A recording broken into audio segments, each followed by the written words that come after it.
Hello and welcome back. It's the Level Up Podcast and it's episode 9. Episode 9. Wow. Yeah. Time is I'm flying. telling you, we're moving right along, aren't we? Yeah, We really are. Feels good, yeah. Excellent. Okay. So what's today's topic? Money, Deanna? So today's topic is all I see is changes and 7 things that we're going to have to adapt to over the coming days or weeks or months and years. Yeah, nice. Okay, so change is the only constant. You've heard that before, but lately it feels like the speed dial has been cranked up to warp speed. Between global economic shifts, political uncertainty, and technological disruption, the world we grew up isn't the one we're living in now, and definitely not the one we're going to see in the next decade. So we thought today's episode would be good to focus on that, and we're going to dive into 7 big life areas where we all have to make adjustments. Instead of telling you what to do, we're asking questions we think everybody should be asking right now. So, Yeah. Are you ready? I'm ready. Let's delve in. Okay. So the first question is renting or owning? Okay, well, what are some of the factors in considering both? Well, I guess it depends on if you've got the money to put down for owning the property. Yeah. And to get the mortgage. Rising interest rates, though. Yeah. I mean, volatile housing markets. Mm-hmm. What else we got there? So it really depends on if you've got the down payment nest egg to do it, to own versus renting, because to rent, the mortgage is still there. Yeah. Well, let's jump into the societal fundamentals, though. I mean, this is really what we want to discuss. The thing is that with AI coming on board and, with a lot of companies sort of changing their business model, from going from, say, a staff of 1,000 to a staff of 8, which are able to basically accomplish the same goal, it doesn't leave a lot of space for, say, employees to be planning on the next, say, 20 years for a mortgage. So that becomes highly unlikely, highly improbable. Yeah. So the other thing, though, is that in terms of the rents, they're coming down substantially. Yeah. And it's as a result that basically, the whole condo flipping industry in Toronto, anyway, I don't know for a lot of other cities, I imagine it's probably going to follow suit across Canada, but they've legislated where you actually have to be a Canadian to buy Canadian condos. For years, it's just been basically outside investment. It was like a stock market onto itself. Exactly. So chances are, because of, you can't separate the economy and the job market from the housing market. And jobs are drying up. I think we're at 6.5, 6.6% unemployment right now. So you couple that with where the rents used to be, it's disproportionate. It doesn't make any sense. And the cost of owning a condo or house in Toronto is exorbitant now. It is very much so, and there seems to be a trend. The last housing information, because I always, I keep an eye on it. It used to be I wanted to buy a place. I'm definitely not going to end up in Toronto. That's not the goal. The goal, I'd quicker end up in Montreal as a place to retire, but that's a few years out still. But I definitely would not end up in Toronto. But as an economic and financial base, Toronto's still the place in Canada. You cannot beat Toronto for getting things done in business. It's a huge market. With that said, though, what you're finding is that a lot of people, well-heeled people who owned, luxury condo real estate in Toronto are now opting to sell in the large buildings and move into smaller boutique buildings of $2 million and up. Yeah. The reason for that is that in terms of affordable housing, the condo market is starting to tumble. It's getting a lot more affordable to live in these places, but you're not getting the type of clientele that used to be there. So a lot of the rich people are running for the hills. They're trying to find small, more exclusive buildings so where that there's not as many people. So that seems to be a trend. So if that's the case, what you're probably going to be seeing is that these condos that they put up over the past 5-6 years becoming the affordable housing that the city so desperately needs. Mm-hmm. Yeah, to the chagrin, I'm sure, of a lot of developers who only bought this, Yeah. who built these things for well-to-do individuals. So, yeah, it's there's a lot of change going on. Yeah. Yeah, that's one of and the all reasons. the developers have to change their model. They have to they totally have to change in their order models. to accommodate affordable Well, housing, you- because you- they haven't built it that way in years. Yeah, it's been luxury development for only. Yeah. And those jobs are going away real fast. So Yeah. you're seeing a tremendous shift in the economy, Mm-hmm. and tremendous shift in the housing market. Exactly. Okay. So question 2, work or retirement in this social economic situation? I personally, I think, there's a couple of different things when considering retirement today. Again, it's still, quite a few years out. But I think to say retirement, that was based on, I think, the old model, Yeah, where I agree. you had a particular job for most of your life. Like your father, he worked for the same company for what, 45 years? Yeah. Yeah. He only switched jobs once or twice at the very beginning In his lifetime. Yeah. So and it was the model where you could have one income supporting a family and all that, but we don't have that situation anymore. And he had the ability to build wealth over that period of time, and then accumulate money and things in order to retire one day. Exactly. If you're constantly jumping around, and like, wealth creation takes time. It takes time. It could be in your first year, it could be in your 6th year, it could be in your 20th year, but you need continuity in order to effectively accumulate wealth. Right? It's a long-term life process. And so you go through the ups and the downs, and you weather the storms, and then you have your good years and you have your bad years, and then hopefully by the end of it you get to a certain stage where your good years outnumber your bad years, but you've been able to amass a certain amount of capital in order to retire. So this whole idea, there's a lot of people out there working now. There's a lot of people who have been working their whole lives who will never be able to financially afford to retire, right? Yeah, very true. Especially because when you see the CPP benefit and OAS, it's not enough to provide your basic needs, let alone to pay for shelter. Well, the thing is, in terms of Canada, the way Canada is structured, you pay 41%, in terms of tax if you're making over $200,000 a year. Then you pay provincial tax, that's roughly around 24%. Then you have to pay for your carrying costs for living, your rent, your insurance, if you have children, you're constantly paying. So at the end of your nut, what is really left over to squirrel away? Yeah, right? Not much.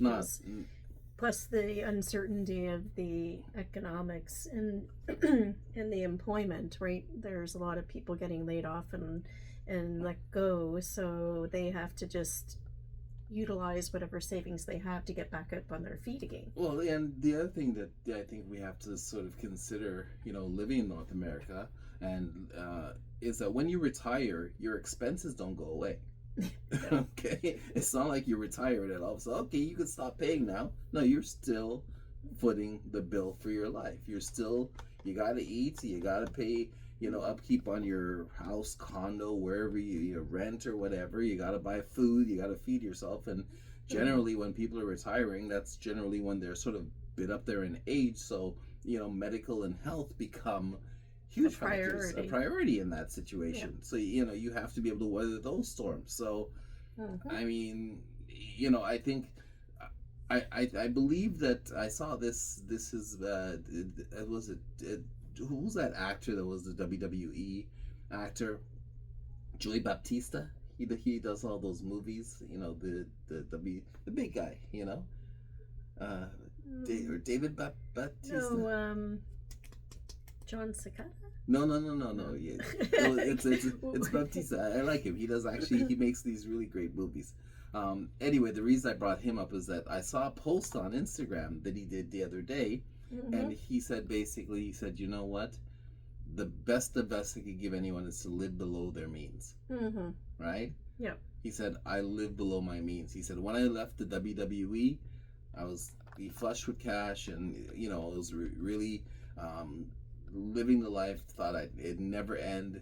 And then he said, basically, I got into trouble, and then, you know, shortly after I went broke, I lost everything. And he said, basically, fortunately, I got a leg up in the entertainment industry, and I learned my lesson, right? And that's something I always, you know, agree with, is basically just, if you could live, but like most people buy stuff they don't need.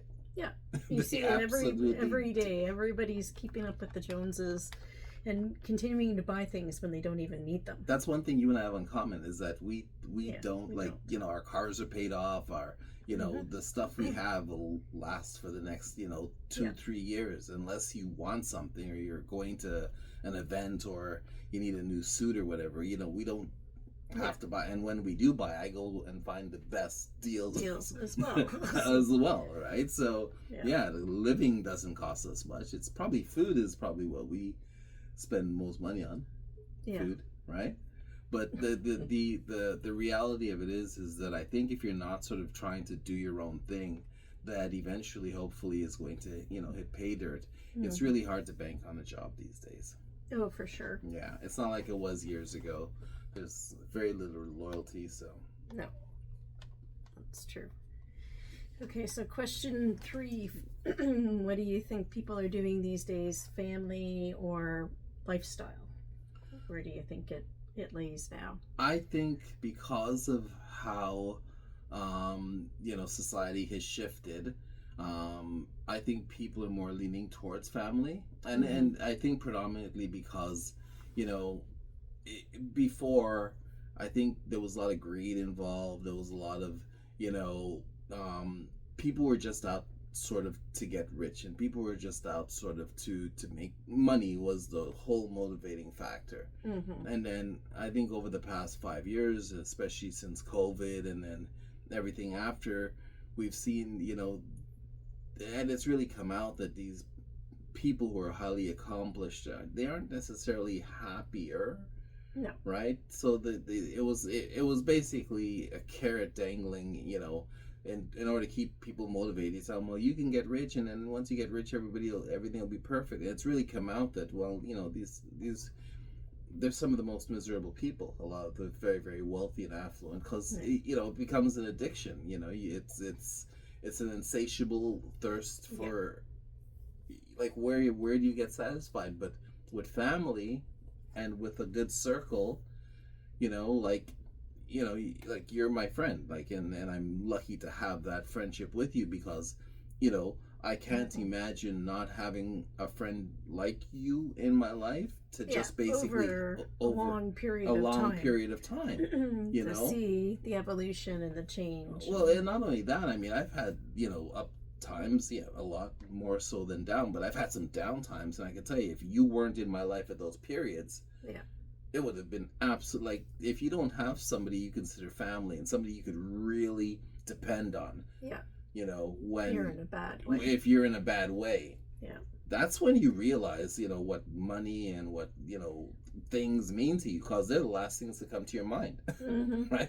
When you're going through it, you're looking for, okay, who's got my back in this situation? And you've always had my back. So I think for me, I've realized where my priorities, I mean, you know, people have looked at us and, well, what's going on there? And, you know, why aren't you married? It's like, you know what, at the end of the day, basically, I think if you don't find the things you need in a relationship that basically, you know, make you better than if you're alone, you don't need to be in a relationship, you know? You know, I don't have a problem meeting women. That's never been an issue. No. But my standards for how I treat people, you know, and how I want to be treated are extremely high. Well, you know that about me. So at the end of the day, basically, it's like, I think people are realizing that all the money in the world isn't going to save you at the end of your life. What you're going to look back at, I'm going to look back at my friendship with you. You know, like, you've earned a right to basically be, you know, you go through your bad days and you beat me up verbally, and, but you've earned that right. What am I going to say? What am I going to say? It is what it is. I can Yeah, but okay. we'll That's what still it is. always be friends. Yeah, for sure. For sure. Anyway, what's next? So the next question is education or parenting? Okay. Hmm. So how's it asking that? Well, I don't know. Chat didn't do a really good job this week. Okay, so basically parenting taking more responsibility for kids, education, homeschool, online learning. Okay, Mhm. I get where they're coming from. So I think it's starting to question sort of the responsibility of parents today as opposed to education. Like for years and years, the school had total control of the kids. Yeah. Right. Literally, you dropped your kids off at the beginning of the day, and then you picked them up at night while they were socialized and they were basically educated. Mhm. Right. Today, it's a lot different than that because kids really don't pay much attention in school. Right. I mean, and the reality of that, my take on that is basically, literally, you have the biggest brain in the palm of your hands in the form of a cell phone. Yeah, it's like they have to learn totally different than how you and I learned. Well, yeah, you and I had right? to learn the root, The real way. the or real way, the old school way. how we arrive here. Yeah. Basically, you've got, you know, AI programs, with ChatGPT that's got, what is it? Last time I checked, if your IQ is 110 or 120, Chat's is like 140, 150. And that 40 or 30% more Mm-hmm. is huge. Yeah. It's Grand Canyon, right? So, I mean, you're not going to outthink AI. No, I think the kids today just have to learn how to work with it. They're going to have to And learn how prompt to it apply it. properly Absolutely. in order to get the right outcome. Because you get a lot of output. Yeah. No matter what you say to chat or whatever platform you're using. Yeah. For AI. Yeah. But if you don't ask the right question or the question the right way, you don't get the right answer. Well, my thought on that whole thing has always been, why pit a kid against technology? Mm-hmm. True. They've been doing that ever since we were kids because they're like, okay, you have to figure this out, but don't use a calculator. Why are they taking away calculators next year? No, they'll always be here. So yeah. Let me answer the question using a calculator. No. You have to sit there and you have to figure out basically this long multiplication, division, subtraction, addition. And I think they called it algebra, which algebra and I were not close at all. We didn't get along. It was just But the reality of it is that is one way you actually sort of control the narrative. Mm-hmm. Like start to finish is that you basically say this is what you have to learn, this is what you have to do in order to get by in life. And today kids are smart enough to know that it's not. Mm-hmm. So to sell that, it's very difficult. Exactly. And if you know that AI is going to take over so many jobs, but they already have, and roles, so what are the kids working towards? But that's the thing. Like the thing with Gen Zs is that they're so independent thinking. They're so bright. They get it. Yeah. You can't you can't bamboozle them. Like they're gonna say no. They're gonna no. I don't want to. That doesn't make any sense to me. I'm not gonna do it that way. I don't see the point. Yeah. But it goes back to my old argument, and I've been saying this for not so much years, but definitely the past year and a half, is that we don't need any more lawyers. We don't need. I see, especially in the Ontario economy, they're always like, oh, you could become a mortgage specialist, or you could become, it's all of these sort of supplementary jobs to industries. Mm-hmm. And you look at the rest of the world, and they're doing so many creative different things, and all we're doing is trying to figure out, okay, who's going to take responsibility for the property management of this company, and who's going to be the builder assistant. Like, it's always these fundamental, rudimental jobs and industries. Who, it's like paralegals and factory workers, and it's always the same thing. It's just like, but there's Mm-hmm. so many things you can do. Yeah. You just go outside of ask that. chat and you say, chat, listen, what are the next major trends going on in the economy in North America over the next Mm-hmm. 10 years? Chat will give you a list of 100 if you ask it. Exactly. So why don't people basically just start Tap into looking at, that. tap into so many, like you and I come up with a million different things Yeah. that you can do. There's this one guy, he's on Facebook. I can't remember his name, but all he does is he posts different things people are doing all over the world to make money. He goes, Mm-hmm. oh, look at this thing here. And he rams on about the job industry, and these people are making anywhere from 50 to 100, 200,000, and they're just coming up with creative things to do. Mm-hmm. But here we almost package everything like, okay, if you go to school, then you go to college, and you graduate, and then you basically get a loan, and then you buy a place. This is how you're going to basically sustain it, and it's just like there's so Yeah.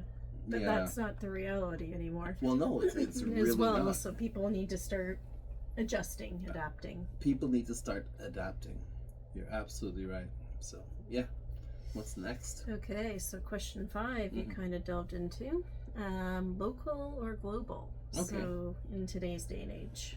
Well, I think I mean, there's so much going on. I think globally that it would be hard to basically just sort of look at your locally if you want to basically just continue, and say and I can only speak of Toronto because that's the city I'm living in now. Mm-hmm. But if you're not doing your own thing, which is silly because today, once again, your smartphone could basically, you could ask chat what business, just type in some basic information about your work experience and, Mm-hmm. And say what would be a good fit or what would be a good thing to start looking into. And then how to start it. Chat will give you a total blueprint Yeah. of how to run a business. Mm-hmm. What business you should get into, what's probably most Based suited on your for you. interests. As long as you're honest about, your shortcomings as well as your strengths. Mm-hmm. Chat will tell you exactly how to approach it and where to start and where to do. But unfortunately, I think to a large extent, people, I wouldn't say they're afraid, but their comfort zone does not allow them to look at global. In the True. States, you like in different, I guess. well, in New York and I know for California, they're doing international business. Mm-hmm. They're dealing with carriers and suppliers. I mean, and that's the thing people don't understand is that if you go to any major city in the entire world, they're operating more or less the same as we are here. Yeah. So you might just be a different language. It might be a different whatever. language, a different culture. You can figure it. You can make that work. But Canadians. But everybody's got the same thing going on. If you've got a business here, there's somebody doing that similar business in Italy or wherever. You could actually just go into, once again, I'll use chat as an example and say, chat, what are the hottest products right now, basically, that I could import from Italy? Mm-hmm. Just go in and you find out exactly what the hottest products are. Yeah. It'll tell you, and then you call up every supplier for those products and Mm-hmm. figure out which one you could actually become a distributor for in Canada. You build a website, you do social media marketing. Mm-hmm. I mean, you could do that literally with any country. Yeah, exactly. Yet people are basically still trying to figure out how to. The Canadian market is one of very limited, competition. I think most of the companies that are basically doing whatever they're doing it with. They've got their system in place, so you're not going to just break in. It's probably easier to break into another country or another city. Yeah. And you start small. You have to basically be targeted. You can't just cast a wide net. You say, okay, I like this product from this region, and I think this is something that I'm very interested in. I'd like to basically become a distributor. Yeah. So, globally, if it came down to a question, globally, yeah, that's the way the internet is making things. And well, it's made it so much easier. It's made it so much easier. You could basically get Amazon style delivery of anything globally. So why limit yourself to just one? Yeah. We've got thousands of Hot Wheels now. If we decide to become distributors, we certainly wouldn't just look at Toronto market. No. Okay, so question 6. digital or physical? How do you see the work world changing? Okay. So I guess it's just whether or not, like, is online identity taking over? Is the metaverse taking over? Or are people still grounded in today's day and age? Well, okay, so I think to a very large extent here, more so than ever, in my opinion, and I can only speak for myself, but people are more interested in personal experiences as opposed to following the masses. Like, before, when you had sort of like you know, um, a mass psychology, you literally would create a product that a million people or 100,000 people or 10,000 people would want.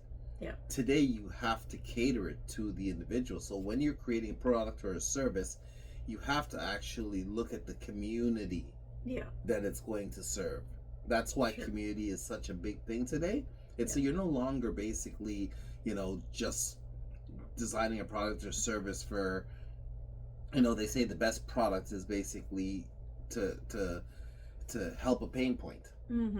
Now it's basically to complement a lifestyle, right?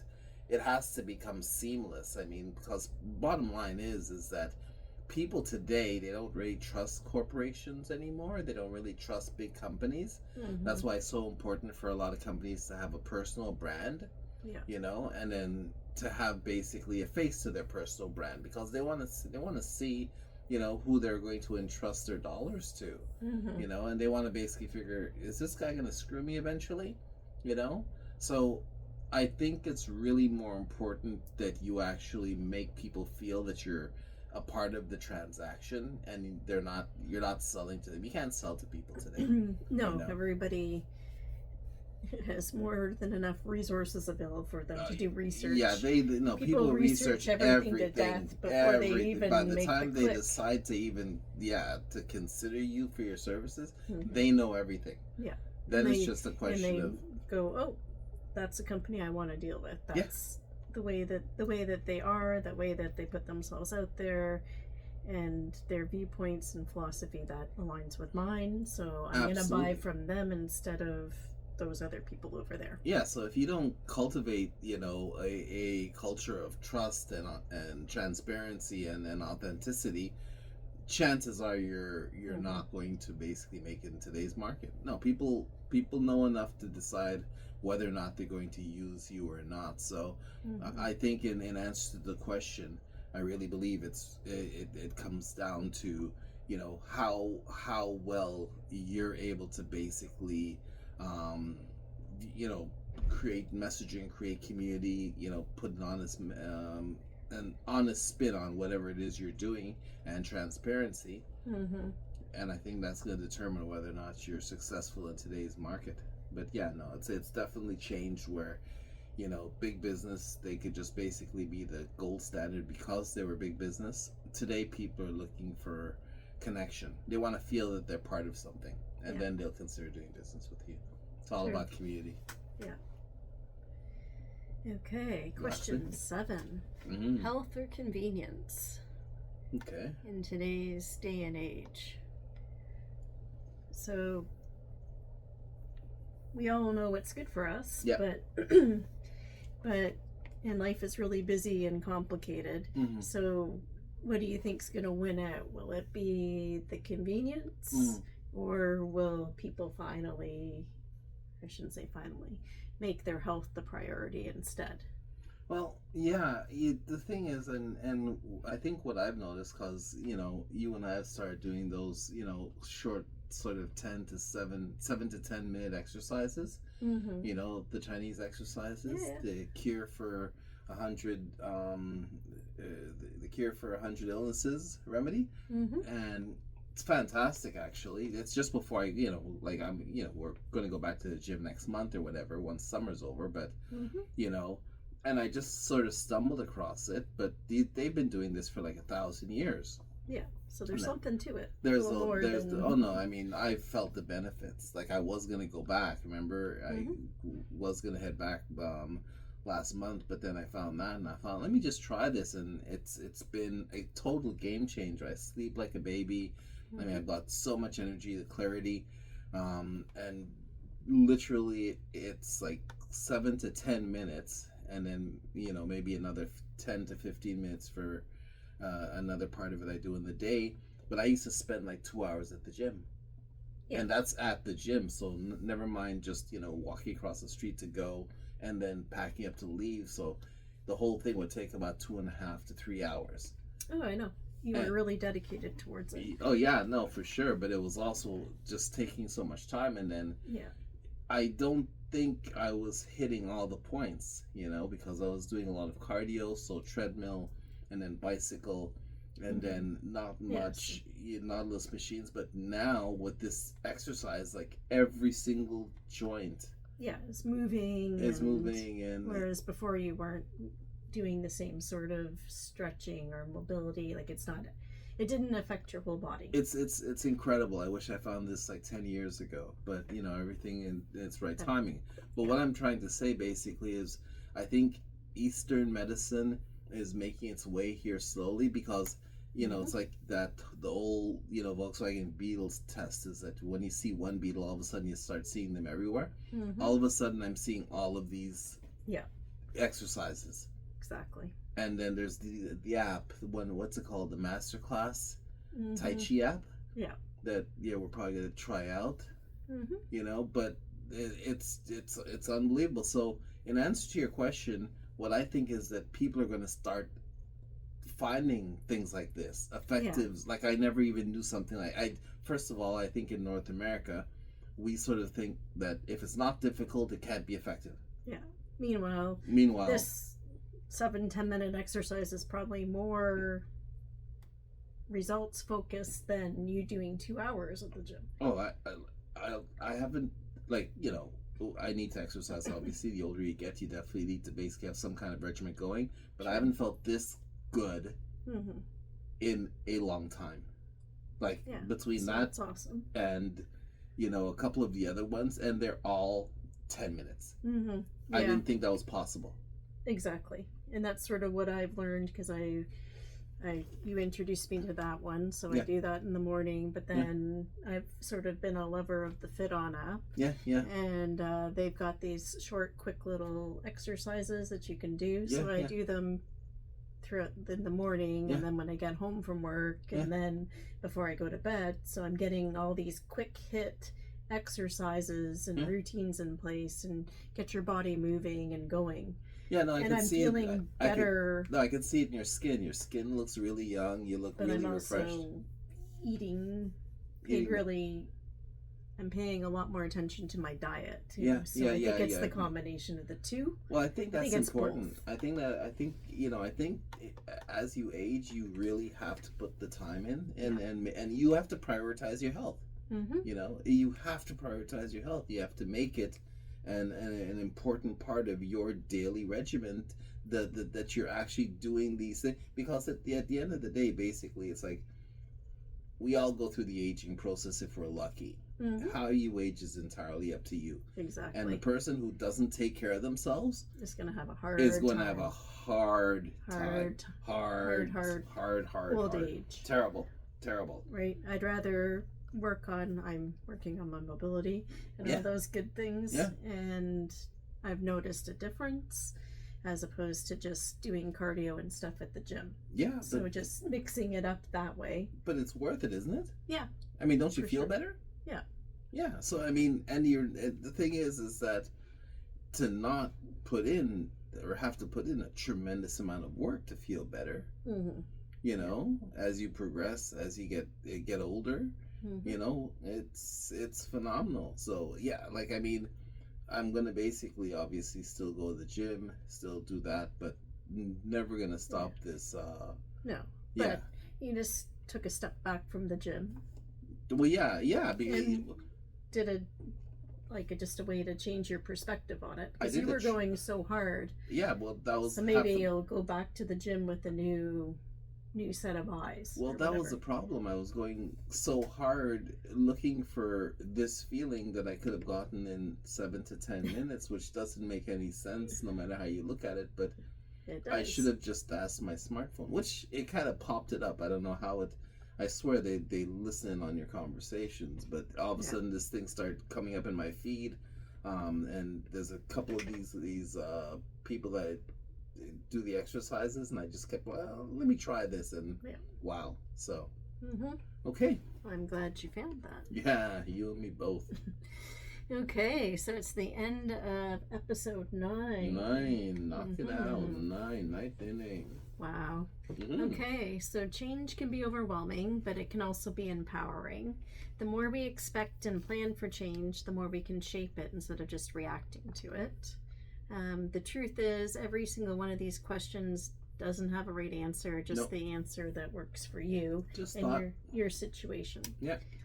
But we all know this world is going to keep shifting, and economies are going to keep surprising us, and technology isn't slowing down, it's evolving, and AI is evolving as well. Yep. So our best defense, stay curious, stay adaptable, and keep leveling up. Oh, absolutely. Yeah, I think really it's really about leveling up. We have so much information at our disposal. Yeah, and to use it. Like, don't just doom scroll throughout your stuff. Yeah. Take your social media apps and learn from them. Well, that's the just to throw you and I a compliment, is we're always researching, finding out, and learning stuff, how to improve. So master classes. Oh yeah, I mean it's all there. It's all there. It's just it's hard having a conversation with somebody and they're like, well, I don't know. It's like, well, yeah, you do know. Look at your phone. It's all there. True. So very all right. True. Well, that's it. I hope everybody enjoyed today's episode. I did. I did too. Yeah. Thanks, guys. We'll see you next week. Until next time. Take care.